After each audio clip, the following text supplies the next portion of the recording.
जब बात हो देश की रक्षा की तो कोई समझौता नहीं होता, no compromise at all.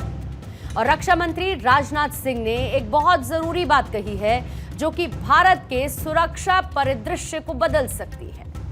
Rajnath Singh ने कहा कि आज का युद्ध तकनीक पर आधारित है।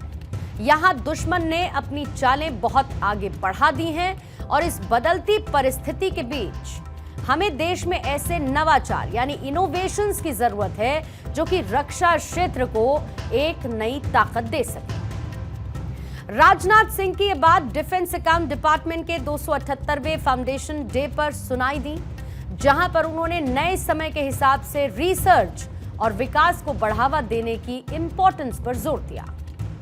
राजनाथ सिंह ने ऑपरेशन सिंदूर को भी मेंशन किया, जो कि तीनों सेनाओं यानी कि भारतीय थल सेना, वायुसेना, नौसेना के बीच एक बेहतरीन तालमेल का उदाहरण है।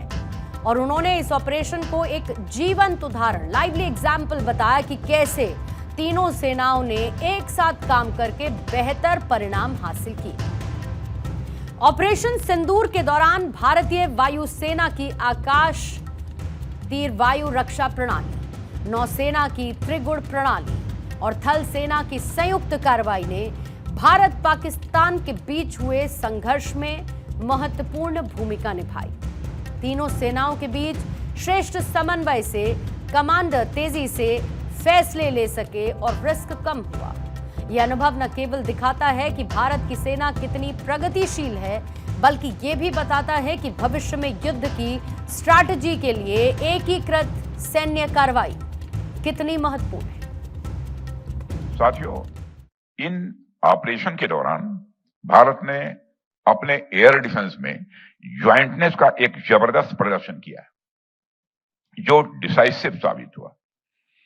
इंडियन एयरफोर्स का integrated air command and control system यानी IACCS, जिसको इंडियन आर्मी के आकाश तीर और इंडियन नेवी के त्रिगुण के साथ सीमलेसली इंटीग्रेट किया गया, और इन सिस्टम की ट्राई सर्विस सिनर्जी ने एक यूनिफाइड और real time operational picture create की, जिससे कमांडर्स को तुरंत सही समय में और सही फैसले लेने की एक शक्ति मिली, एक ताकत मिली। दरअसल आज का युद्ध पारंपरिक हथियारों या फिर फौज के आम मुकाबले से कहीं ज्यादा जटिल और तकनीकी बन चुका है। यानी मिसाइल, ड्रोन, साइबर वॉरफेयर, ऊर्जा, हथियार और स्मार्ट सिस्टम युद्ध के अब नई चैलेंजेस हैं और इसीलिए भारत जैसे बड़े देश को आधुनिक तकनीक में निवेश करना बहुत जरूरी है।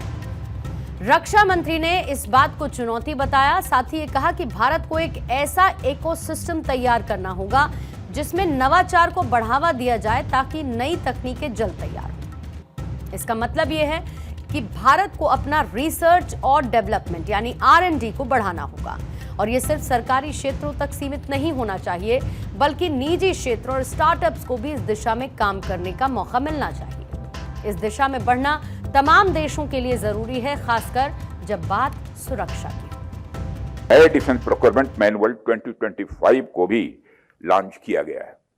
यह रेवेन्यू प्रोक्योरमेंट में तेजी लाने के साथ साथ आत्मनिर्भरता और डिफेंस रिसर्च एंड डेवलपमेंट को भी प्रमोट करेगा। साथियों, इसी तरह से कैपिटल प्रोक्योरमेंट में भी तेजी लाने के लिए DAP रिव्यू का कार्य तेजी से चल रहा है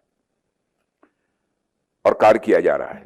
लेकिन मैं समझता हूं कि सिर्फ डॉक्यूमेंट में रिवीजन करने से प्रोक्योरमेंट में तेजी नहीं आएगी। हम सभी को एक सेंस ऑफ अर्जेंसी के साथ काम करना पड़ेगा। बदलती हुई युद्ध रणनीति भारत को न सिर्फ अपनी क्षेत्रीय सुरक्षा को मजबूत करने का मौका देगी, बल्कि वैश्विक मंच पर भी देश के रक्षा क्षेत्र में सम्मान को बढ़ाएगी। भारत के विज्ञान और टेक्नोलॉजी मंत्रालय के साथ मिलकर DRDO पहले से ही कई कदम उठा रहा है, लेकिन ये पहल और ऑर्गेनाइज्ड होनी चाहिए।